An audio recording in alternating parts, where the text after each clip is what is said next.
Meet mister ஜாமி Smirnoff.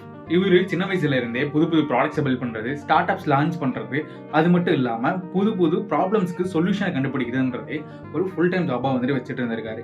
இவரோட நிறைய start ups and products வந்துட்டு ஃபெயில் ஆயிருக்கு, சிலது வந்து சக்சஸும் ஆயிருக்கு. அப்படி ரேண்டமா ஒரு நாள் அவரோட கரேஜ்ல உட்காந்து ஒரு யூஸ்வலா தட்டிட்டு இருக்கப்போ அவருக்கு வந்துட்டு ஒரு ஐடியா வருது. தன்னோட வீட்டுக்கு வர விசிட்டர்ஸ்ட டைரக்டா பேசினா எப்படி இருக்கும், அதாவது கம்யூனிகேட் பண்ணால் எப்படி இருக்கும், அவங்கள மானிட்டர் பண்ணால் எப்படி இருக்கும் அப்படின்னு சொல்லிட்டு ஒரு ஐடியா வருது. ஸோ இவர் கண்டுபிடிக்கிறது தான் டோர் பாட் அப்படின்னு சொல்லிட்டு ஒரு கேமரா. பேசிக்கலி இது என்னன்னு பார்த்தீங்கன்னா, டின் கேன் சைஸில் இருக்க ஒரு பாக்ஸில் கேமரா, ஸ்பீக்கர்ஸ் அண்ட் சென்சார்ஸை யூஸ் பண்ணி அவங்க வீட்டுக்கு வரக்கூடிய விசிட்டர்ஸை கம்யூனிகேட் பண்ணுறது தான்.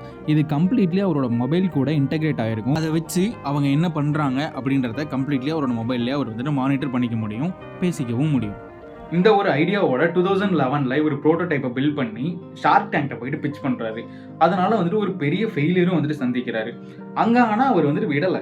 இந்த ப்ராடக்ட் வந்துட்டு பெரிய சக்ஸஸ் ஆகும் அப்படின்றத நம்பி அதில் நிறைய சேஞ்சஸ் வந்துட்டு கொண்டு வராரு. சேஞ்சஸ் கொண்டு வரது மட்டும் இல்லாமல் அதுக்கு ஃப்ரீ மார்க்கெட்டிங்கும் பண்ணுறாரு. எப்படின்னு கேட்டிங்கன்னா, ஷார்க் டேங்க்ல அவருக்கான ரிஜெக்ஷனை வச்சு ஒரு மார்க்கெட்டிங் பண்ணுறாரு. கொஞ்ச நாள் போக போக அவரோட ப்ராடக்டை ரிங் அப்படின்னு சொல்லிட்டு ரீநேமும் பண்ணுறாரு. லோக்கல் கவர்மெண்ட், பீப்புள் அண்ட் செலிபிரிட்டிகிட்ட வந்துட்டு இதுக்கு பெரிய வரவேற்பும் கிடைக்குது. ஸோ இந்த ப்ராடக்ட் வந்துட்டு ஒரு கிரேட் சக்ஸஸாக கன்வெர்ட் ஆகிட்டே வருது. இப்படியே போயிட்டு இருக்கும்போது 2018 அமேசானோட கண்ணில் இந்த ப்ராடக்ட் வந்துட்டு படுது.